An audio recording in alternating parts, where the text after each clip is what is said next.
All right, folks, it happened. After weeks of speculation, President Donald Trump was arrested.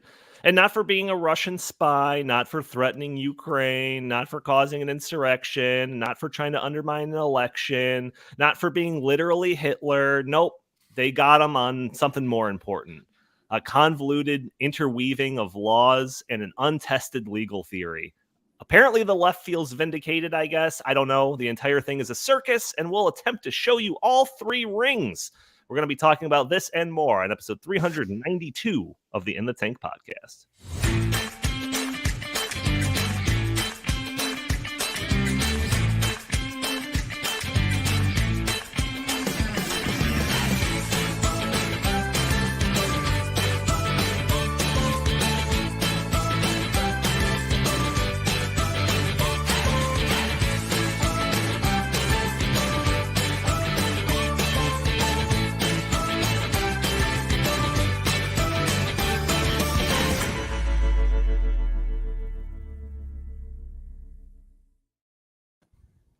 Welcome to the In the Tank podcast. As always, I am your host, Donald Kendal.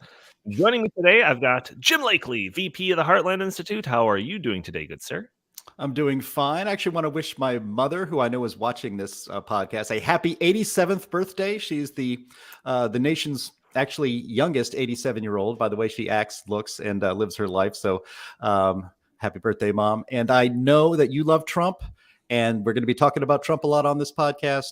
And I'm going to do my best not to swear, or maybe only swear twice. Yeah. Happy birthday to our biggest fan and Jim's biggest fan, in that order. Chris Talgo also joining us, who is the editorial director at the Heartland Institute. How are you doing today, good sir? Doing good. Just want to wish Jim's mom a very happy 87th birthday as well.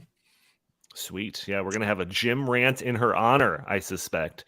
Also joining us, we have Justin Haskins. Oh, wait, he's a no-show.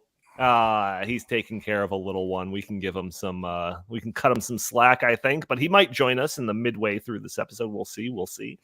But before we get going, I do have to put out that message that I have at the beginning of every episode, which is to help us out by doing just a couple of things: hitting that like button, sharing this content, subscribing if you haven't already, even leaving a comment under this video helps boost the algorithm, break through that big tech algorithm that prevents content like this from being shown to more people. Also, for those audio-only listeners that are catching the show on a Friday, you can join us a day earlier on Thursdays at noon Central Time, where we are hosting this live on Twitter and Rumble and YouTube and Facebook. You can join the conversation, throw your comments and questions in the stream.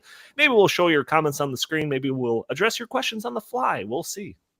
And also, one more bit of housekeeping. I'm not going to be here next week. So we have been on baby watch for the last couple of weeks here at the Kendal house. And that little boy will definitely be here by next week. So I'll be taking at least the next week off. So you're going to have to deal with Jim being the host. Last time around, I only missed one episode. So I suspect that I'll be back in the saddle in the following week. But Jim, how excited are you to take the reins in my absence? Very, very excited. I know the listeners are too, because I'm so great at hosting without you here. Well, yeah, it's gonna be up to you guys to pick the topics and everything. So all the stuff that doesn't get through the Donald filter is gonna just be free reign next week. So don't get our channel canceled. That's all I want to say. I can't make any promises. What can I tell you? One more thing that we should get to before we get to our main topics. And that is that you might remember, those constant listeners might remember a couple of weeks ago, Chris celebrating the defeat of Chicago Mayor Lori Lightfoot in the recent mayoral election. He knew then that it was still up in the air of who was going to win the runoff election between a liberal guy and an extremely liberal guy. But he took that couple of weeks in the interim to celebrate that Lori Lightfoot was no longer the mayor. Well, surprise, surprise. The runoff election has concluded, and the incredibly liberal guy has won the race. So, Chris, what do you expect to see from the upcoming Chicago mayor, Brandon Johnson? Well, just for a little bit more context here, February 28th was the day of the original election in which Mayor Lori Lightfoot lost. That was my younger sister's birthday. So I remember we were out to dinner and we were watching the returns and we were pretty excited. We were pretty pumped. But then in the back of my mind, I thought, but what if this Brendan Johnson guy wins? But then I was like, no way. Paul Vallis, I mean, he was the clear front runner. He had, the vast plurality of the votes in the election, in the general election. But obviously, ran to a runoff, and you had your top two candidates, a guy by the name of Brendan Johnson and a guy by the name of Paul Vallis. Paul Vallis was your more, middle of the road, moderate Democrat who talked about increasing the police presence and kind of just getting Chicago back on track. And then in the other corner, you had a guy named Brendan Johnson. He's basically a Marxist. He's a socialist. He also is about defunding the police.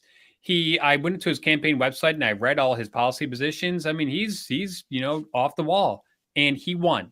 So I'm still kind of digesting all of this and kind of like processing it. I mean, it's like I won at one point, the night of the election, which was on Tuesday. I was getting a bunch of text messages from my friends who still live in Chicago, and they were just in shock. Like, this is not really happening, is it? Yeah, it happened. So now we have to look forward to Brendan Johnson taking over for one of the worst mayors in Chicago history. And I think it's going to get worse. It's not going to get better. And just one more quick point. The last time Chicago had a Republican mayor was 1931. I was going to say like the 1800s. History of one-party Democratic rule in the city of Chicago, and look what it's wrought. So instead of that being an indictment on the Democratic Party and just the terrible policies that they have been pushing on this city for the past century, what did they do? The people of Chicago doubled down and went even further left. And one more quick thing. Less than 500,000 Chicagoans voted in this election. That is a pathetic, pitiful turnout. It's like 8% of Chicagoans voted for one of the most important elections in this city's history. So no. That's 20. You said 28%. You said 28%. 20% of eligible voters. 20% of eligible voters. That's right. Yeah. This guy gets to be mayor after getting 1% of the actual Chicago population. So. But Jim, I mean, Chris seems shocked. This seems like the least shocking thing in the world to me. What do you think? Let me see if I can sum this up with a sound.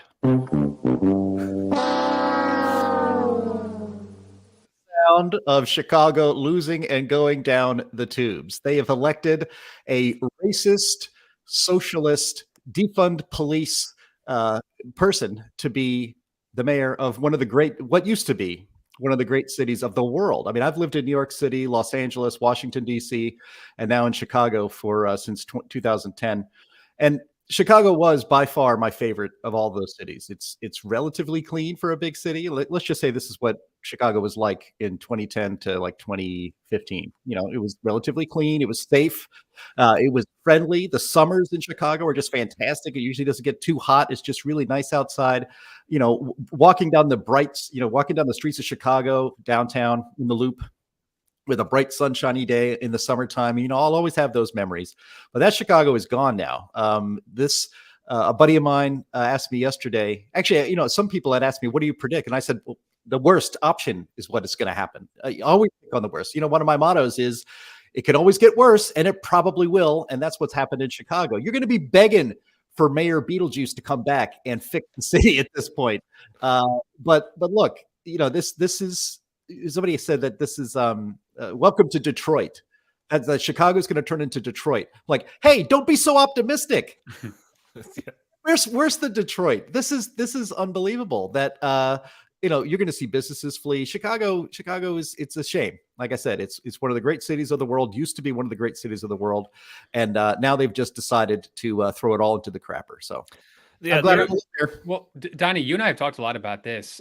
So I grew up in a little town just north of the city called Northfield, and I used to go to the city all the time. I would jump on the L, we'd take the Purple Line down to a Cubs game or whatever. We would just, going to Chicago was almost like a rite of passage. Now, I don't go to Chicago more than once, twice, maybe 3 times a year, only when it's absolutely necessary because of the crime, because of the cost, because of the filth, because of the panhandlers, on and on and on. They're making it so that tourism, which is already down, is going to be even more down. The city of Chicago is in a steep state of decline, and this is not going to make things better. Things are going to get worse.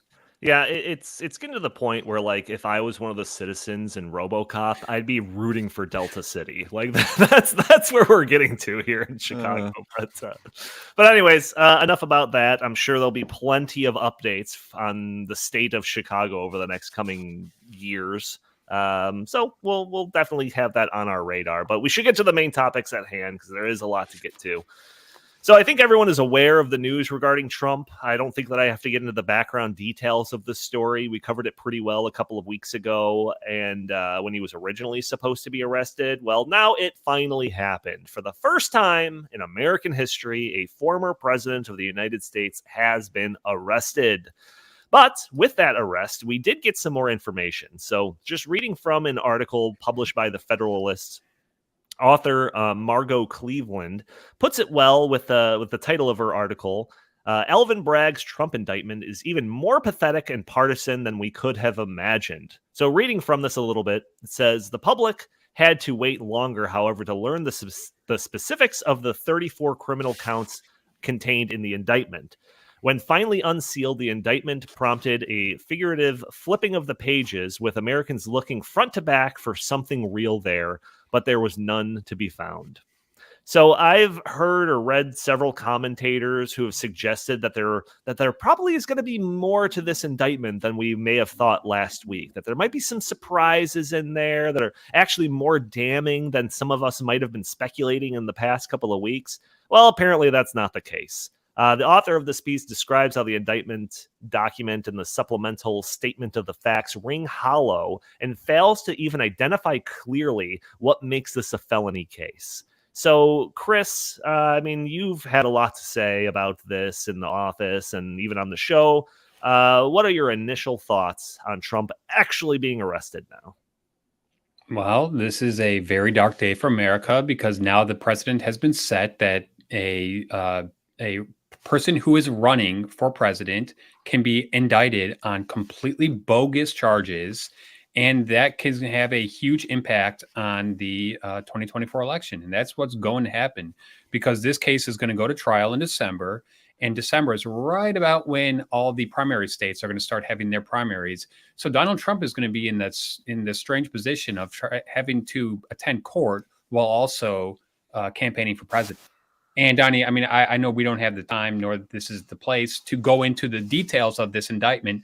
But basically, if you really break it down to its most simplistic form, what Alvin Bragg is arguing is that during the 2016 election, Trump defrauded the public by making the NDA agreement with Stormy Daniels. However, this is a very important point.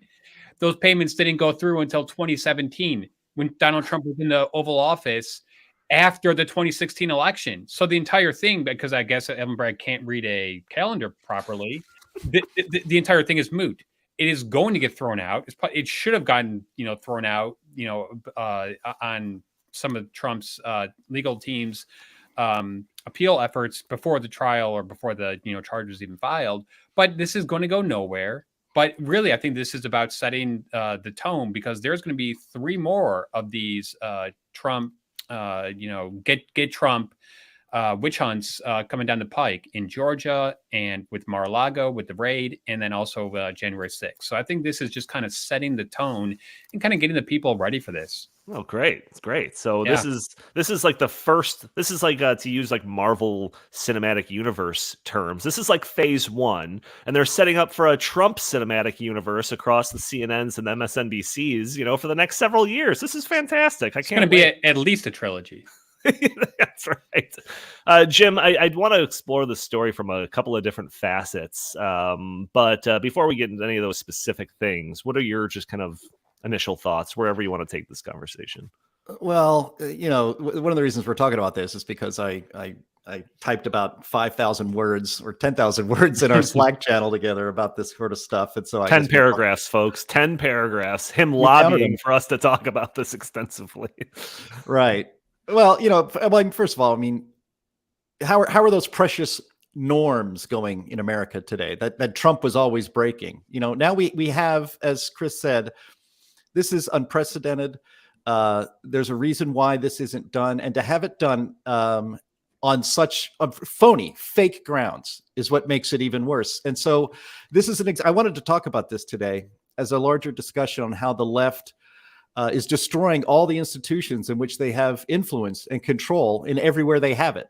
I mean, the United States has a federal justice system today that persecutes elderly, nonviolent January 6th protesters, and a guy who shared a meme making fun of Hillary and her voters 7 years ago was just convicted of a federal crime and faces 10 years in jail. That guy's name is Douglas Mackey. We might talk about that case a little bit more later in the podcast. But a person, by the way, so he faces 10 years in jail for posting a meme. And a person who did the exact, about Hillary Clinton and her voters, a person who did it, the exact same thing, but targeted Trump and his voters, supposedly making sure that they can't vote. That person faces nothing, no charges, nothing. So the federal justice system is being weaponized against the political enemies of the ruling class, the regime, and the left. So the same Manhattan district attorney who is, and it's not just federal stuff, the same Manhattan district attorney who is persecuting Trump on complete bullshit charges that don't exist. There actually isn't even a crime. Not remotely is there a crime. He lets all these criminals go free. 52, I think 52% of things that were felonies are now misdemeanors. He lets rapists and murderers and violent criminals just walk the streets. No bail for those people. But there was a case just a couple days ago, a hardworking immigrant in New York City who got shot by an assailant twice. Somehow grabs the gun, shoots his assailant, and this same Manhattan District Attorney, Alvin Bragg, charged the victim with attempted murder and illegal possession of a gun. He woke up in the hospital weeping, chained to his hospital bed. And it was only because of public outcry and stories in the New York Post that he dropped the charges. Or that guy would have been prosecuted for defending himself.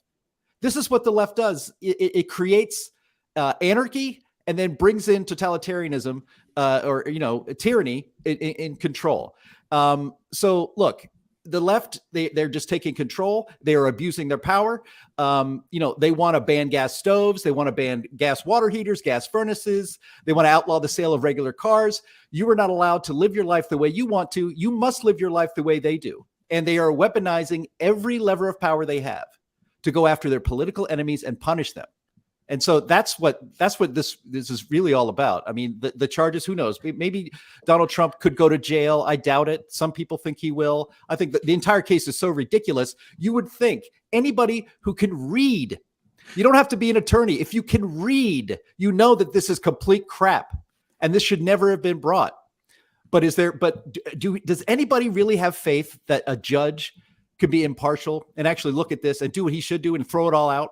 I don't have any faith in that. Do you have faith that a jury in New York would exonerate Donald Trump on these bullshit charges? I don't have any trust in our institutions anymore, and especially not in the justice system. And that's one of the things that people, when they were talking about this on cable, I don't have cable news, but I understand on cable news, they would talk about, the danger here is that this could make people lose faith in the justice system. You think? I have no faith in the justice system. I really didn't have it before this happened. And it's that now that's just been completely destroyed. And to the left that wants to control you and make sure they basically have permanent control of the government, this is an easy cost to them. This doesn't cost anything. They think this is great. In fact, it's probably a feature and not a bug of their strategy. Yeah, well, you've covered a lot of things that I want to get into a little bit more in depth. No, it's good because at the end of the podcast, or at least I want to save at least 15 minutes to just kind of talk about the George Soros connection with all of this and how this isn't just some isolated thing. This isn't just some isolated case with Trump with that Alvin, is it Alvin Bragg, or any of the different DAs. Like, this is a countrywide issue that's going on. So I want to definitely save some time for that. But let's dwell in this kind of Trump part of the story for a little bit longer. So you got into this, Jim, and Chris, you touched on this a little bit too in your opening comments, but just kind of like the different standards, right? Like this is like as clear cut as you could possibly make it. And it's an argument that I think conservative types do have to be a little careful with, because it can come off like, if you're not careful in the way you phrase this, it could come off like, well, Hillary got away with stuff, therefore Trump should get away with stuff too. No, and like that should not be like how it comes off at all. So I think that is like a bad way of phrasing it, and should be avoided. And I agree, there's obviously a double standard here in the justice system for those that are favored by the ruling class versus those that are hated by the ruling class. I have no doubt about that at all. And what's crazy about this is that the things aren't even in the same ballpark. It would be like if one side gets a pass for murder while the other one is being charged with jaywalking. Like, that's the leagues that we're talking about here. So it's not like, Trump should get off because Hillary got off. It's like, if we're going to hold people to a standard, let's hold everybody to a standard. Chris, go ahead. Yeah. Okay. I really want to, nail down that point that you just said. So in the 2016 election, Hillary Clinton paid for the Steele dossier. I think it was a couple $100,000, and she used campaign funds to do that. All she got was a little slap on the wrist from the Federal Election Commission. A couple of years later, she had to pay a small fine. In 2008, a guy by the name of John Edwards was running for the Democratic presidential nomination. That was the guy that had the $500 haircuts. He was, a real man of the people, apparently. But he had a love child with a female named Rachel Hunter, who I think was on his campaign, a reporter or something. He used campaign funds to pay for the love child. And guess what? He was found not guilty of doing that. That went to the Supreme Court. It is not against the law for Donald Trump to use his personal funds, $120,000, $130,000, to pay Stormy Daniels for a non-disclosure agreement because she wanted to tell the world that they had an affair when he claims he didn't, and actually she claims that they didn't as well. That is not illegal. It's not illegal under any circumstances. Also, I mean, there's just so many angles to dive down into here. That's a federal issue. Why is the Manhattan District Attorney General, who does not have jurisdiction over federal issues, why is he pursuing this case? Why is he pursuing this case after his predecessor, Cy Vance, said that there was no case to pursue? And the Federal Election Commission also said that there was no case to pursue. This is, we must remember that Alvin Bragg campaigned on the promise that I'll get Trump, I'll hold him accountable. So, right. This is completely political. I think that he's doing this for his own reputation, for his own, future, power play. But the sad thing is that this is going to, tarnish the country. It's a black eye on America. The president of Venezuela came out and was saying how terrible this is. The president of Mexico came out and said how terrible this is. And also, it is ruining our reputation around the world, because if we're arresting past presidents and presidential candidates who are the front runners and on bogus charges, guess what? We don't have the ability to go into a place like Ukraine and say, clean up your act. We can't, because our act is not clean in the first place. So, so I am for keeping elected officials as accountable as possible. Even if this was some low level thing and it's he broke the law, all right, he should be held responsible. Obviously, I would think the same. Obviously, I would think the same thing about anyone with a D in front of their name as well. But the way that this is being talked about, and they're throwing around this idea that he's potentially going to be facing 4 years in jail time, and it's all of this over. I'm getting misaligned numbers here, $150,000 in hush payments or something. And we're told that he's a billionaire, right? A billionaire. So it's a person. So let's put those in numbers that are a little bit more relatable to an average person. Even somebody that's a little bit higher than average. Let's say you have a net worth of $1 million. That would be you doing something that could be unlawful with $150. It's not Trump is over here laundering billions wait a second, of dollars. But this is a very important point to make. It's not unlorlawful. NDAs, non-disclosure agreements, they are just a foundation of corporations and people. Tiger Woods. No, I'm saying give them the benefit of the doubt. Even if it wasn't, everything they were saying is completely truthful and all of that. It's not we just uncovered the fact that Donald Trump is laundering millions and millions of dollars. This is him spending $150. Worst case scenario. Let's not paint this into being some super villain over here. What's super sad is that the Justice Department has been going after Trump for since 2015. And this is all they could come up with.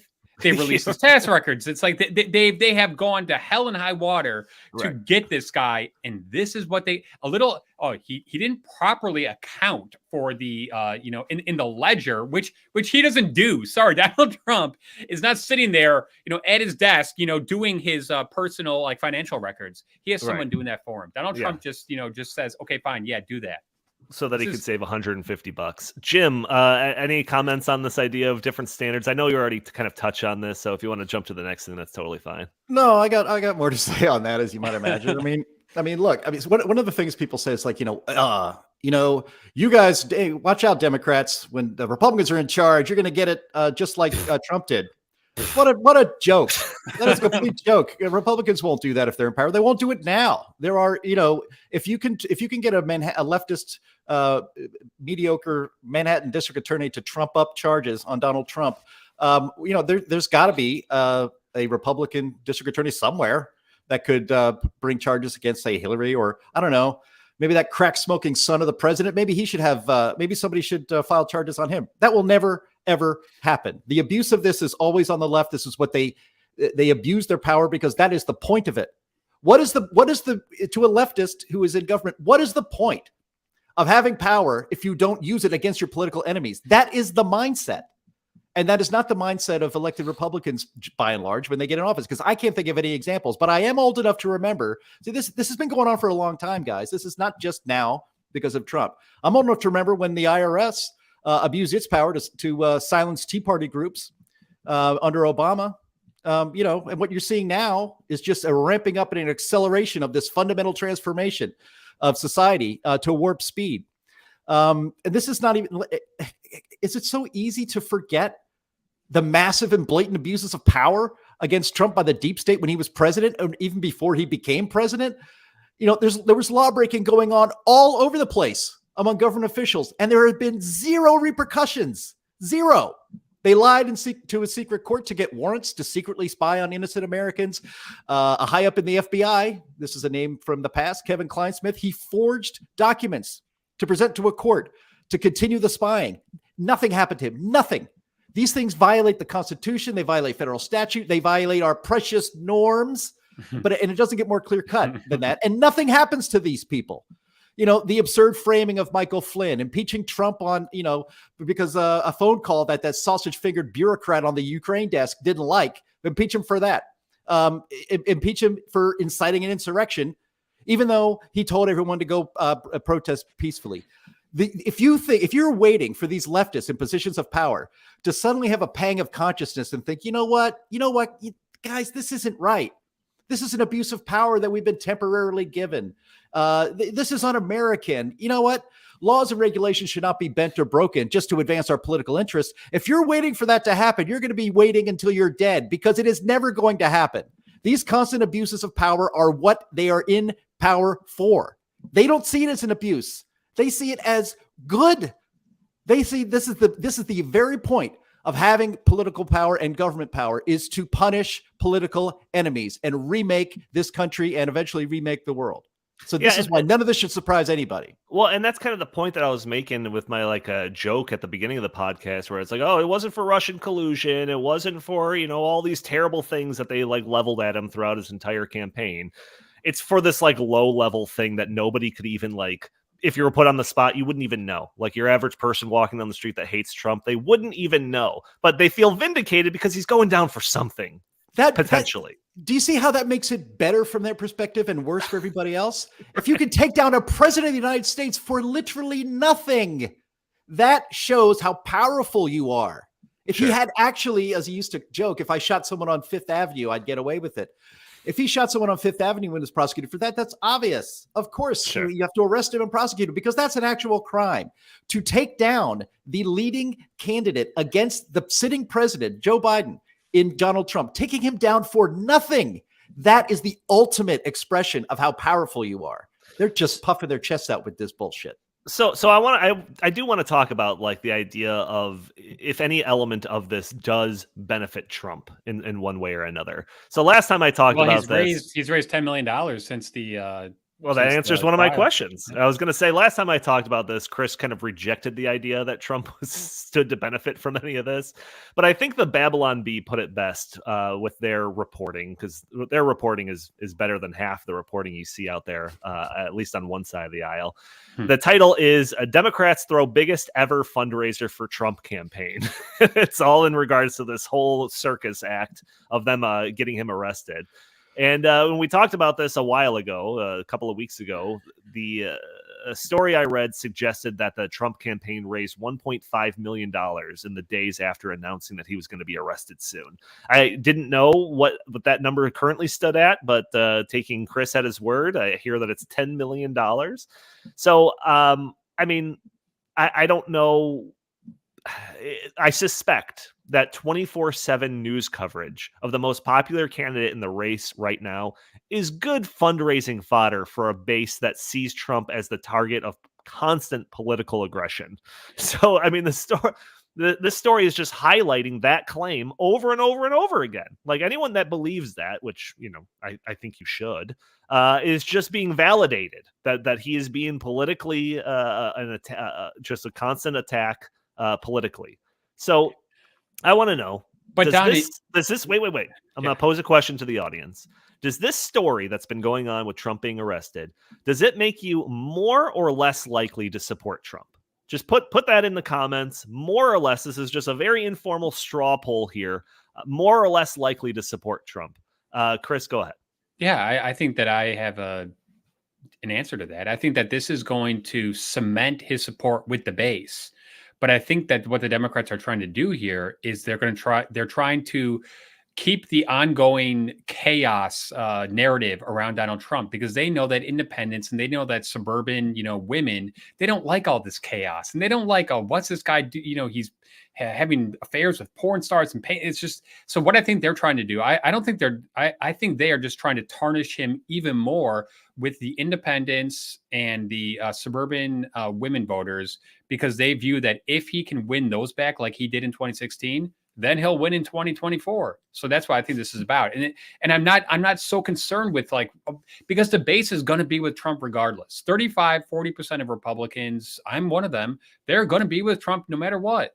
But those are not the people that are going to determine the next election. It's that 10%, 15% of independents, and especially those suburban women who really do determine these elections. So I don't know if this is going to be good or bad for that. We do have a super chat here from Algebra Cabin Man for $20, saying just basically giving us kudos here for listening to one of the best podcasts on the internet. I'll take it. That's probably just Jim's mom with a weird alias there or something like that. Maybe it's a legitimate person. I'll take it. That's great. That actually does remind me, super chats are a function that we do now have. So if you want to support the show, it's a very easy way to throw us a little bit of a tip here or there. And if you put a question in there, we will address it on the fly, or at least at the very end of the episode. So thank you for that, Algebra Cabin Man. Jim, the idea that this is going to help Trump, I think that Chris is right, that in the general election, it probably won't do great for him. But for the primaries, it might, or at least, I don't know, maybe I'm reading between the lines a little bit there, Chris. But oh no, I agree with you, because he is shooting up, in terms of popularity among his Republican primary counterparts. Everyone knows that I was like the biggest Trump fan, right? Love the guy. He did his 4 years. He lost. I was like, all right, guy, we can move on. All of that stuff. But after all of this, I can't help but want to put on my MAGA hat again. So, Jim, I don't know. What are your thoughts? You actually have a MAGA hat, Donnie? I do, yeah. Oh, really? Yeah. Good for you. You should wear that out in public all the time, Jim, especially when you go to Chicago. Yes. Chicago's MAGA country. Jim, do you have any? Well, Justice Smollett said so. Well, no, I mean, I saw a story the other day that the Biden administration, I mean, first of all, the idea that the Biden administration had nothing to do with this, that District Attorney Alvin Bragg in New York City was just acting independently without any consultation with the White House for the Democratic Party is absurd. And there's going to be hearings, apparently, at the, what is it? Jim Jordan chairs like the abuse of government power, or I'm sorry, the weaponization of government committee, special committee or something like that. He says he's going to drag Alvin Bragg up there and get it out of him, whether or not he was coordinating this with the White House. Of course he was coordinating with the White House, and he will lie and say he wasn't, and that'll be fine. And he'll face no repercussions, even if there's, smoking gun evidence that he was cooperating with the White House. In fact, let's listen to our esteemed president here. He's going to mumble something that kind of really, I think encapsulates. I'll play it, Andy. That really encapsulates, what's going on here. We just have to demonstrate that he will not take power by if he does run, making sure he, under legitimate efforts of our Constitution, does not become the next president again. So it doesn't matter what Trump does in the primary. This entire thing was to make sure that Trump was never be president again. It's great. Maybe that $20 might be our last super chat, because I keep wanting to say things in a specific way that is going to get this channel demonetized. I've already sworn 3 times. I'm sorry, Mom. It's been 3. I'll try not to do it the rest of the way. But the idea that that people are going to allow us to pick Donald Trump as our president again, do you really think that could happen? Look what they're doing everything they can to prevent it. They arrested him on no charges, on nothing. The indictment has no underlying crime at all. They will stop at nothing to make sure Donald Trump isn't president again. So, is this going to help him in the primaries? Is it going to hurt him in the general? Yeah, probably. It'll probably do both of those things. But unless he was to win, living here in Illinois, living in Chicago, any Republican, we've had a couple Republican governors over the last 10 years, one of them, Bruce Rauner. And you always have to, in Illinois, you have to win above the margin of fraud because Illinois is so corrupt. So you basically, Bruce Rauner, I think he won his election by like 2 or 3 percentage points, which means in real fair election terms, he probably won by 10 percentage points. Donald Trump would have to win the presidency at Ronald Reagan 1984 type levels in order to be president above, let's just say, that's what he would need. I'm just going to leave it there. I don't want to get this demonetized. They still call him illegitimate, but the number of votes that he would need would be more. Let's just say be more than 81 million, which is what Joe Biden got. Everybody says, right? So yeah, this abuse of power is to make sure that Donald Trump is never president again, because he is the only president in our lifetimes who basically was not part of the system. He was and is always will be an outsider. And he gummed up the works of what was supposed to be Obama's 3rd term, and globally, what was supposed to be, like the Great Reset and the WEF and all those plans they had, they came to a screeching halt because Donald Trump was president, not Hillary Clinton. So I just don't have any faith. Again, my faith in all of our institutions is basically nil, and I have very little faith that even our election system is on the level. If the person managing Trump's campaign finances is potentially happy, then so too is the corporate media, who have been looking for any reason to inject Trump back into the news cycle. And here we go. They have limitless fodder now.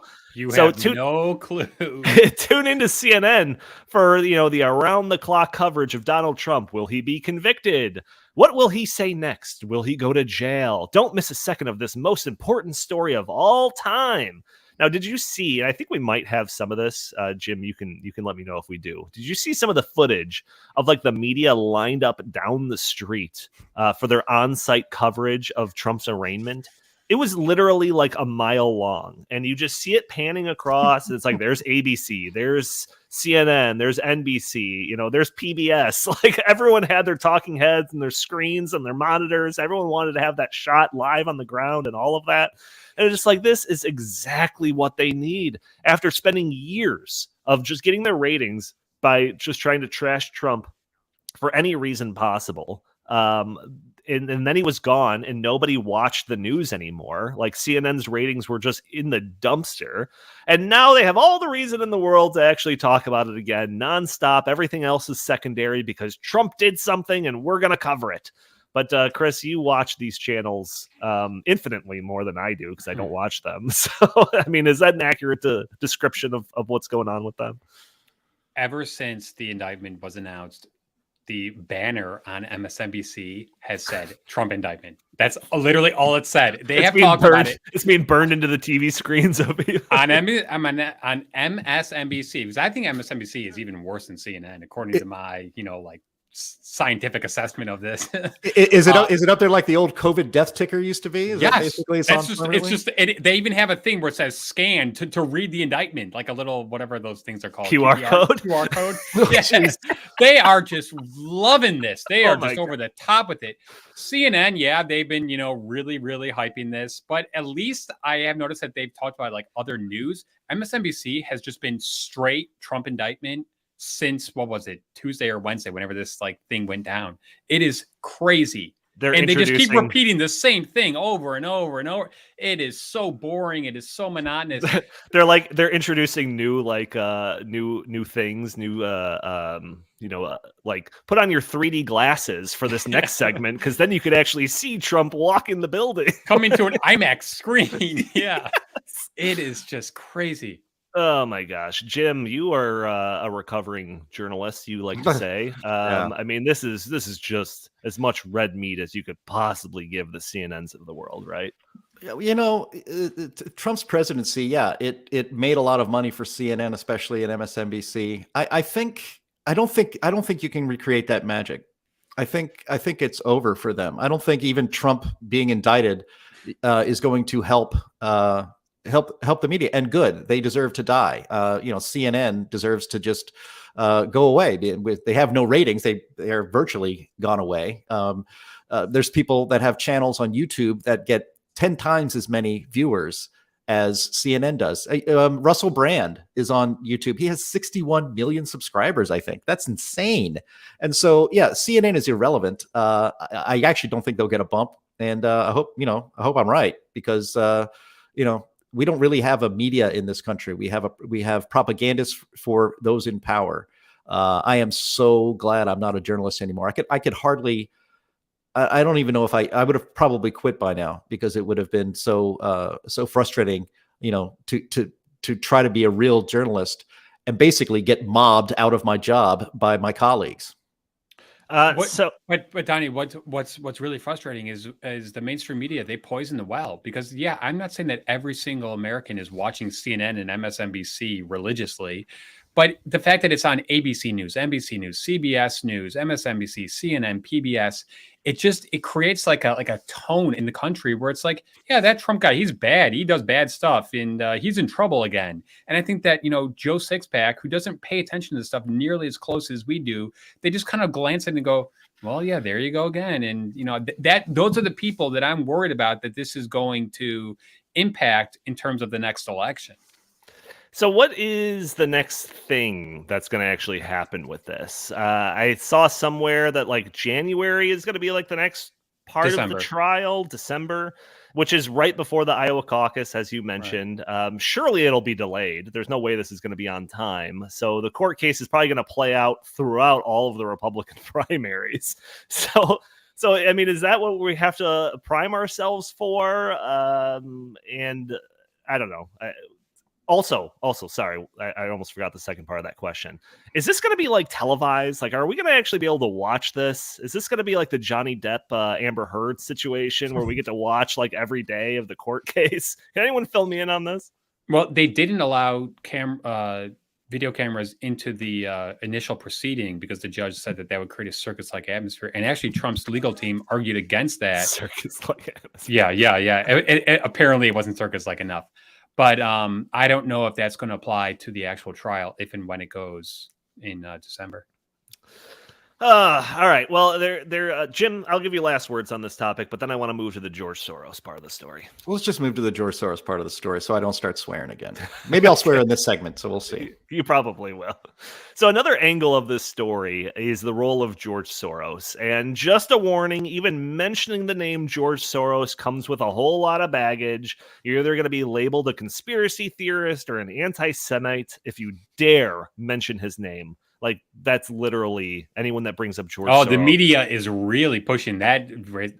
Anyone who criticizes George Soros or Alvin Bragg, you're either a racist or an anti-Semite or both. Right. But there is a direct connection between this Trump indictment and George Soros, and a much larger story, like I said, that's kind of going on throughout the country. So over the past 7 to 10 years, George Soros has been actively overhauling the justice system in major cities throughout the United States. While most of the public attention when it comes to politics are usually focused on presidential elections or senators or representatives or governors, there's a lot less attention that's paid to attorneys general races. Well, over the past several years, George Soros has poured tens of millions of dollars into these races. And these are races that are funded at a far lower rate than any of those other things that I just mentioned. So major George Soros funding is connected to not only this District Attorney Bragg in New York, but Kim Foxx in Chicago, Kim Gardner in St. Louis, George Gaston in LA, Larry Krasner in Philadelphia, and many, many others. A headline from the aftermath of the 2022 elections read, George Soros-backed district attorney candidates sweep election. So it's not that they're doing well, it's that they're doing extremely well.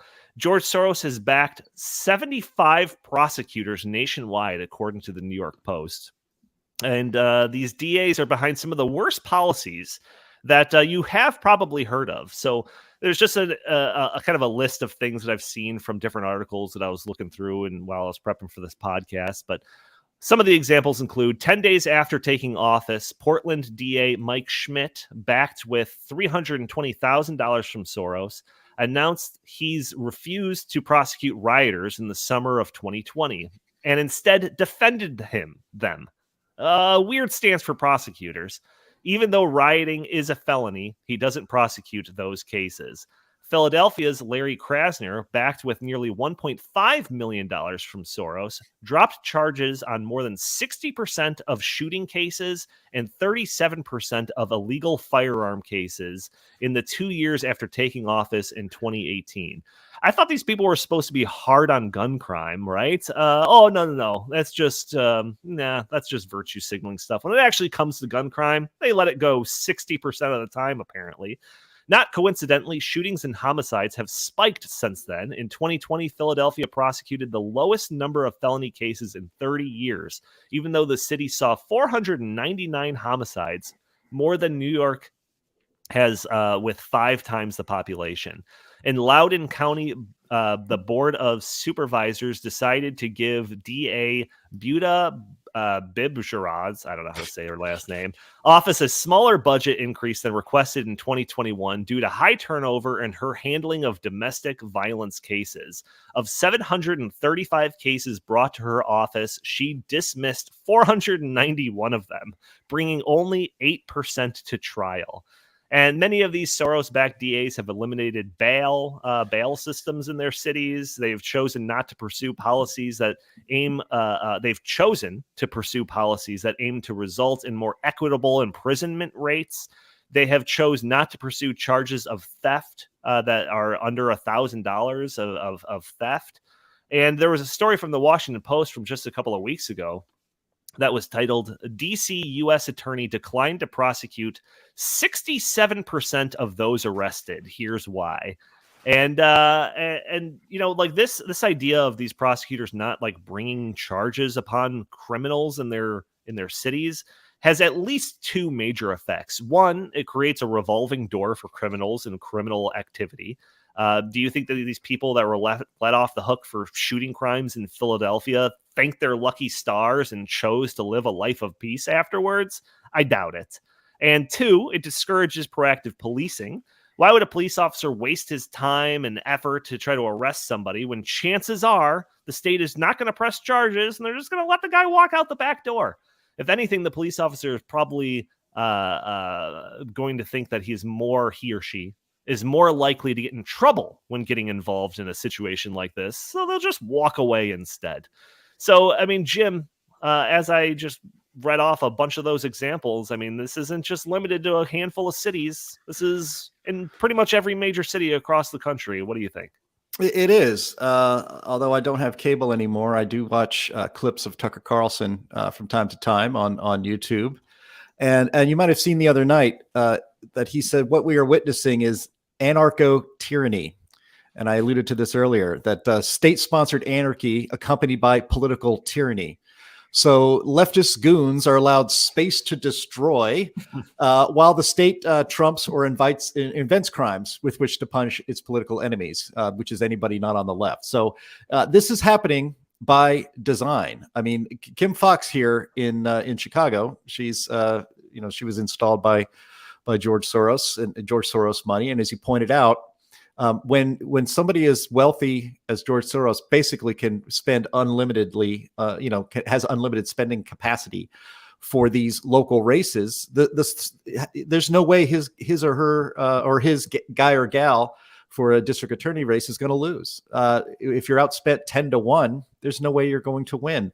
And a lot of these are just done in the Democratic primaries too, because you know that's how this is going to happen.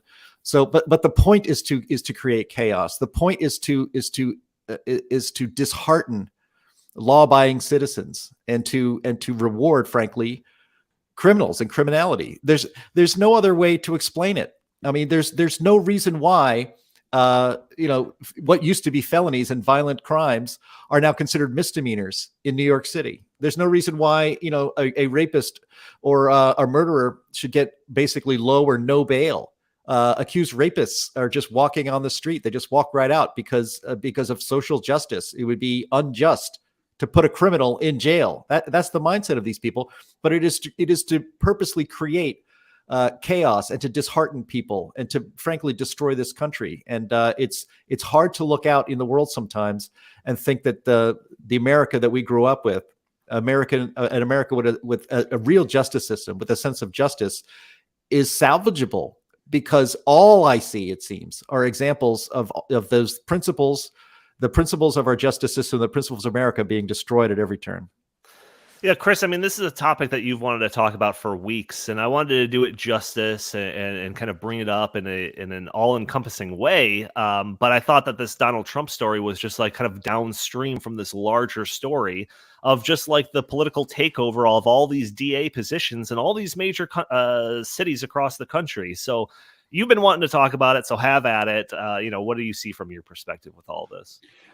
I totally agree with Jim's assessment that this is tyranny, because, and I think the Trump example and the New York City example is so symbolic of this, because what you have going on there is lawlessness in New York City. You have carjackings, you have burglaries, you have rapes, you have the subway is totally unsafe. People are scared to go out. However, the DA is obsessed with a political vendetta against Donald Trump. But I mean, that is just so symbolic of what's happening across the landscape of the country. Here in Chicago, Kim Foxx, she does not prosecute criminals. She lets them out. And it is setting such a terrible behavioral pattern where these criminals they're ramping up their crimes. They know that there's no punishment. They know that there's no accountability. So they're just running rampant, and it's going to get worse before it gets better. But on the other side of things, I think that you have to almost give George Soros, as much as it pains me to say this, I hate to say it, he's brilliant in an evil way, because he realized that you can get so much more bang for your buck if you just give a couple $100,000 to a DA such as Kim Foxx or Kim Gardner, because that's going to go so much further than him buying a Senate seat or buying multiple Senate seats and actually passing laws either in the state or at the federal level to reform the justice system. So he's just found a little end run around, and you've got, I mean, I hate to say this, but I give him credit for just being very, very smart about doing this. And he figured out, there's like a gimmick, there's a little trick I can use where if I just pay off these DAs and get them in my back pocket and just tell them, listen, just don't go after criminals, that you're going to create anarchy. But then at the same time, make sure you do go after the political people like Kim Gardner. I remember she went after the McCloskeys. Remember those the prominent lawyers who all they did, this was during the 2020 peace and love riots. There was no violence. Remember, there was no violence. Right. A whole bunch of people came and were on their property, and it was like a mob. And what did they do? They just got their weapons, which they had every right to do so, because there's this thing called the Second Amendment, last time I checked, and they just, were protecting their property. What happened to them? Kim Gardner came at them full throttle.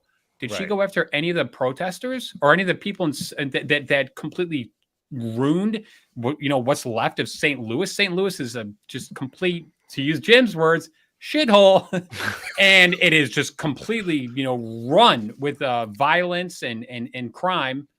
But she made sure that the McCloskeys really got it, because they're the ones that we need to be worried about. Donald Trump's the one we need to be worried about, not the common criminals who are just running free.